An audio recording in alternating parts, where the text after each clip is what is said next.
Good morning student. BEd second year के लिए mathematics शिक्षण शास्त्र गणित विषय का शिक्षण शास्त्र बीएड सेकेंड ईयर के लिए पेडागोजी ऑफ मैथमेटिक्स की ऑनलाइन क्लास में आपका स्वागत है। हमारी ऑनलाइन क्लास गुरुवार, शुक्रवार और शनिवार को गणित शिक्षण की क्लास रहेगी बीएड वालों के लिए और रसायन शास्त्र की क्लास रहेगी। ठीक है, तो आप इन क्लासों में कमेंट बॉक्स में जाकर अपनी उपस्थिति जरूर दर्ज कराएं। तो गणित शिक्षण शास्त्र में हमने पिछली कक्षाओं में इसका जो आपके बीएड का सिलेबस है जिसमें 3 यूनिट आते हैं, उन 3 यूनिट के बारे में हमने डिस्कशन किया था।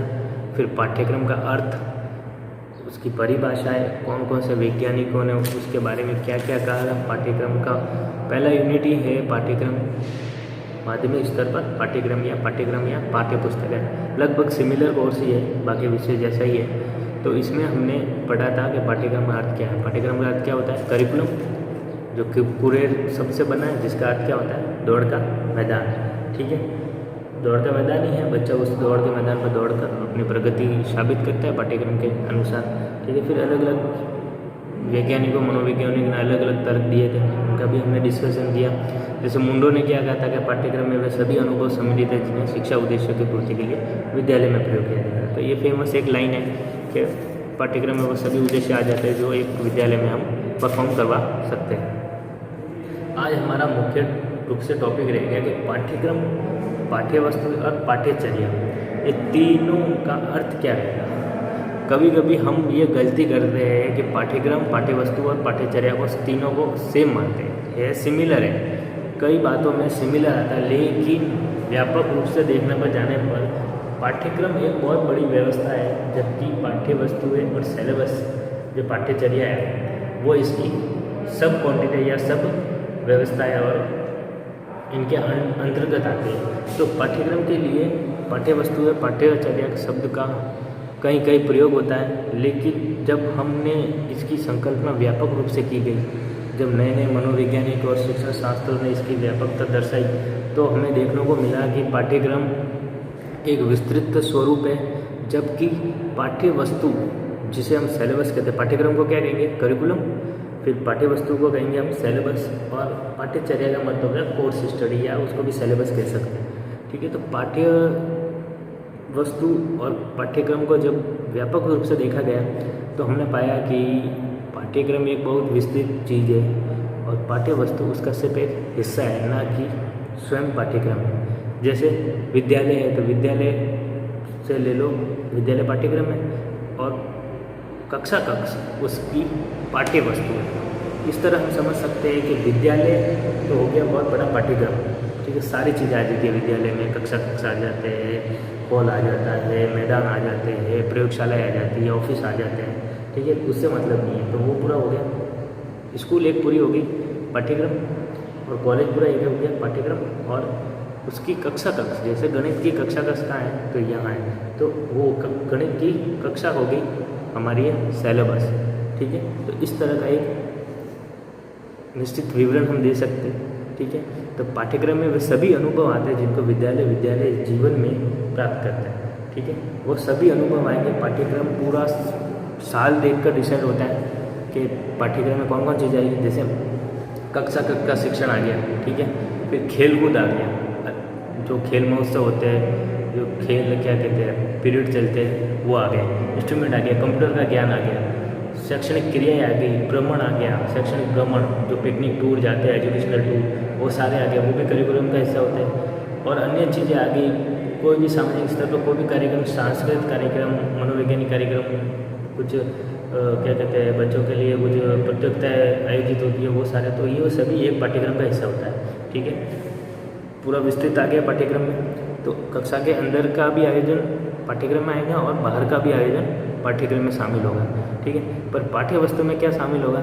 सिर्फ शिक्षण, जो विषय वस्तु हमको दी गई है उसका शिक्षण शिक्षक करवाता है और अध्यापक विद्यार्थियों को पढ़ाता है और विद्यार्थी पढ़ते हैं कक्षा में। जैसे हम अभी पढ़ रहे हैं पाठ्य वस्तु और पाठ्यक्रम की चर्चा कर रहे हैं, तो मेरे पास एक विषय वस्तु है कि हाँ, मुझे आज इतना समय में ये पढ़ाना है और बच्चों को ये पढ़ना है, तो ये हमारा हो गया सिलेबस, पाठ्य वस्तु और पाठ्यक्रम क्या है, आपका पूरा करिकुलम है जिसमें आपको फाइलें भी बनानी है, आपको इंटरनल भी देने हैं, आपको सेशनल भी देने हैं, आपको मेन एग्ज़ाम भी देना है, ठीक है, आपको कक्षा में जो पढ़ाएगा वो भी पढ़ना है। तो ये पाठ्यक्रम हो जाता है। और जब जो मैं चीज़ करा रहा हूँ वीडियो के माध्यम से, वो हो गया अपना सिलेबस, जो एक पाठ्य पुस्तक डिसाइड की गई है उसके अनुसार हम सिलेबस पढ़ाते हैं और अध्ययन करवाते हैं। तो ये सिलेबस हो गया। तो पाठ्यक्रम और पाठ्य वस्तु दोनों साथ साथ चलती है।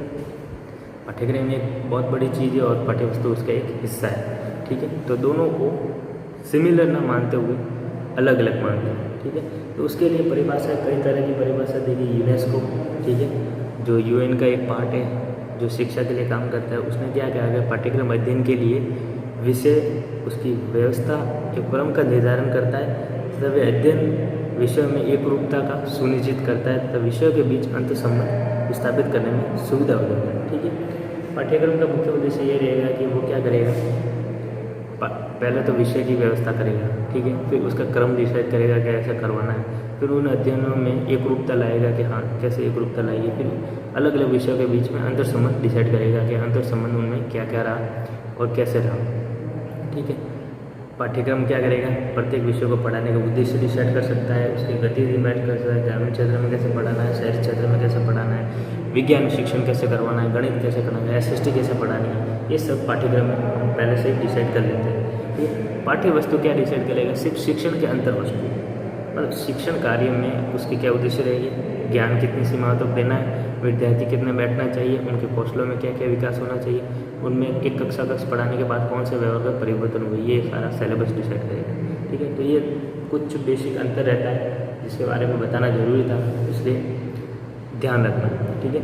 पाठ्यक्रम और पाठ्यचर्या, अगर व्यवस्थित अंक तालिका बनाकर अगर अध्ययन करना चाहते हो, अंक तालिका द्वारा भी अध्ययन हो जाएगा, ठीक है, जिसमें वो चीज़ें हमको लिखनी है। एक सारणी बनाओगे जिसमें हम एक सारणी के द्वारा हम अध्ययन करेंगे, जिसमें एक तरफ पाठ्यक्रम लिखो, एक तरफ पाठ्यचर्या सिलेबस लिखो, कैरिकुलम और सिलेबस, ठीक है। शिक्षण उद्देश्य के आधार पर एक पाठ्यक्रम का निर्माण हुआ है। जो शिक्षण के उद्देश्य रहते हैं मुख्य रूप से उनमें उनके ध्यान में रखकर पाठ्यक्रम बनाया जाता है, जबकि पाठ्यचर्या किसके आधार पर बनेगी, पाठ्यक्रम के आधार पर बनेगी, ठीक है। मतलब क्योंकि पाठ्यचर्या सिलेबस पाठ्यक्रम का हिस्सा है, तो वो सीधी सी बात है कि पाठ्यक्रम के अनुसार ही बनेगी। पाठ्यक्रम बनता है उद्देश्यों के आधार पर और सिलेबस बनता है, पाठ्यचर्या बनती है पाठ्यक्रम के अनुसार, ठीक है। पाठ्यक्रम में उल्लिखित निर्देशों का पालन आवश्यक है, ठीक है, जबकि भाई इसमें पाठ्यचर्या में थोड़ा लचीलापन चलता है कि कुछ उद्देश्य डिसाइड कर लिए, कुछ पूरे हुए नहीं हुए, ठीक है। पाठ्यक्रम में विद्यालय में होने वाले समस्त योजनाबद्ध क्रियाओं को सम्मिलित किया जाता है। जितनी भी विद्यालय स्तर में, महाविद्यालय स्तर में जितने भी क्रिया होगी उन सभी को सम्मिलित किया जाएगा, भले वो खेल कूद हो, प्रयोगशाला हो, कुछ भी हो, पर पाठ्यचर्या में सिर्फ कक्ष में जो विषय आपको अध्ययन करवाया जाएगा वही सम्मिलित होगा। पाठ्यक्रम विषय वस्तु के ज्ञान के साथ साथ पाठ्य सहभागी क्रियाओं के लिए भी बालक को प्रेरित करता है, उसके चौमुखी विकास में सहायक है, जबकि पाठ्यचर्या होती है, सिलेबस होता है, वो सिर्फ विषय वस्तु तक ही सीमित रहता है, ठीक है। पाठ्यक्रम में शिक्षण की विषय वस्तु प्रयुक्त विधियों, प्रविधियों, नई तकनीक, कार्यक्रम में बच्चों की रुचि, इन सभी को देखते हुए ही डिसाइड होती है, जबकि पाठ्यचर्या में ऐसा कुछ नहीं होता है, वो सिर्फ शिक्षण पर आधारित होती है। पाठ्यक्रम संपूर्ण है जबकि पाठ्यचर्या अंश मात्र है, ठीक है। पाठ्यक्रम को क्रिया व अनुभव के रूप में समझा जा सकता है, जबकि पाठ्यचर्या को ज्ञान और संग्रहित ज्ञान के रूप में ही समझा जाता है। पाठ्यक्रम अनुभव के रूप में डिसाइड होता है, क्योंकि बच्चा खेलेगा, कूदेगा, अनुभव प्राप्त करेगा, कल्चरल एक्टिविटी में पार्ट लेगा, तो वो सारा अनुभव उसे प्राप्त होगा। इन सभी अनुभवों को प्राप्त कर वो बच्चा सीख सकता है, ठीक है। पर इसमें क्या कहते हैं, सिलेबस में क्या होगा कि वह अपने ज्ञान के अनुसार संग्रहित करेगा, वो उसे ज्ञान कितना मिला उसके आधार पर, ठीक है। तो कुल मिला के हम कह सकते हैं कि पाठ्यचर्या पाठ्यक्रम का अंश है, न कि संपूर्ण पाठ्यक्रम, ठीक है।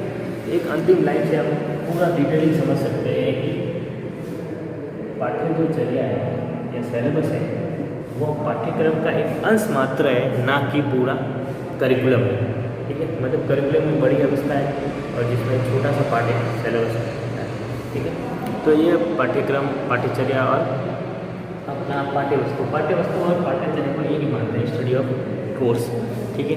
तो इन सब दोनों में क्या अंतर था, क्या बेसिक अंतर रहते हैं, दोनों एक दूसरे से कैसे सिमिलर हैं, उन बातों को हमने अध्ययन किया। अब आगे की कक्षाओं में हम बहुत सारी चीज़ें पढ़ने लायक है, जैसे गणित के वर्तमान पाठ्यक्रम के दोष पढ़ेंगे, उसके बाद माध्यमिक शिक्षा का पाठ्यक्रम कैसा रहेगा, उच्च माध्यमिक का पाठ्यक्रम कैसा रहेगा गणित, क्योंकि माध्यमिक और उच्च माध्यमिक के गणित बिल्कुल डिफरेंस होती है, इसलिए इनका पाठ्यक्रम में डिफरेंस रहता है। तो आगे की कक्षाओं में हम गणित के वर्तमान पाठ्यक्रम के दोष का अध्ययन करेंगे। आज के लिए बस इतना ही।